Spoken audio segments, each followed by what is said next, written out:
Jusqu'à présent, on pensait que le djihad islamique ne disposait que de petites roquettes artisanales, incapables de faire autant de morts. Mais il se trouve que l'organisation communiquait encore il y a quelques jours sur cette nouvelle roquette baptisée Badr 3, plus lourde et plus puissante que son arsenal traditionnel. Xavier Titelman, spécialiste en aéronautique, y faisait justement référence ce matin dans la matinale de Jean-Baptiste Boursier, sur la base également des images diffusées par Al Jazeera. Écoutez-le.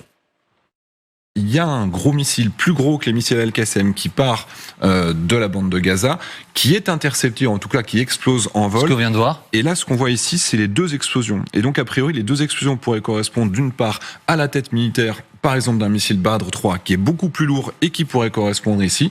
Et il y a la deuxième explosion qu'on voit un petit peu derrière, qui correspondra certainement au reste de la combustion du propulseur. Sur les faits eux-mêmes, moi, je constate d'abord l'image de la frappe elle-même, qu'on a vue. Quand on écoute le bruit. Le bruit, ça nous donne généralement la vitesse et le type de projectile.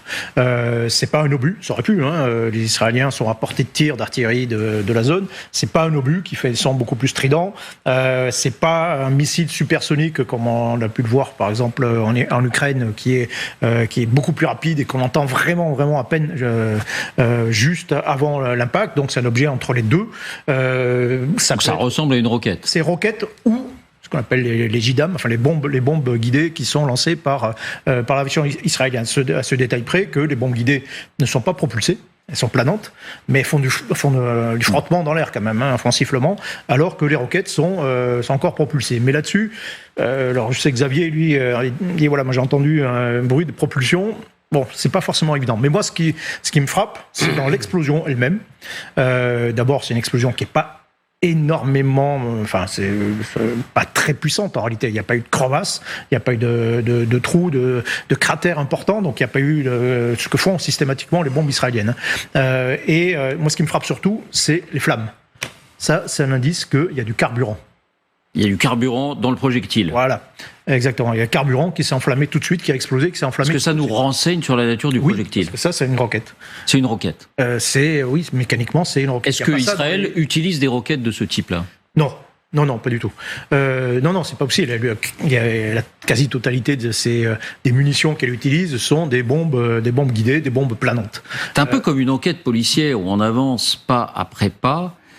Qu'en est-il des éléments que produit Israël aussi à l'appui de son discours ? Après, oui, il y a le document de Al Jazeera, donc Al Jazeera qu'on ne peut pas accuser d'être pro-israélien. Et là-dessus, sur ce document d'Al Jazeera, Justine le disait, mais est-ce que vous confirmez que ça nous renseigne de façon incontestable sur l'origine ? Oui, bien sûr, ça, il est relativement facile, en regardant tout le paysage, de déterminer quelle est l'origine du tir et où il est tombé à peu près. Donc ça, c'est un élément qui est effectivement extrêmement fiable. On voit qu'il y a quelque chose qui tombe effectivement de ce côté. Très probablement, oui, une roquette qui a mal fonctionné, plutôt qu'être interceptée, c'est difficile, mais elle a mal fonctionné, elle est tombée. Comme je disais tout à l'heure, il y en a une sur 20 qui tombe dans Gaza. Alors souvent, c'est des Qassam. C'est pas Colonel Goya, je vous écoute, et vous dites ma conviction n'est pas faite, mais tout ce que vous dites va dans le sens d'une responsabilité venant de Gaza. Oui, je privilégie effectivement cette... En tout cas, disculpe Israël. En tout cas, disculpe Israël. Oui. Et après, on peut s'interroger aussi sur le nombre de morts qui sont annoncés.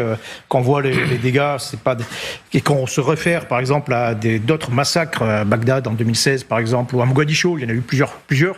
À chaque fois, c'est des centaines de kilos d'explosifs.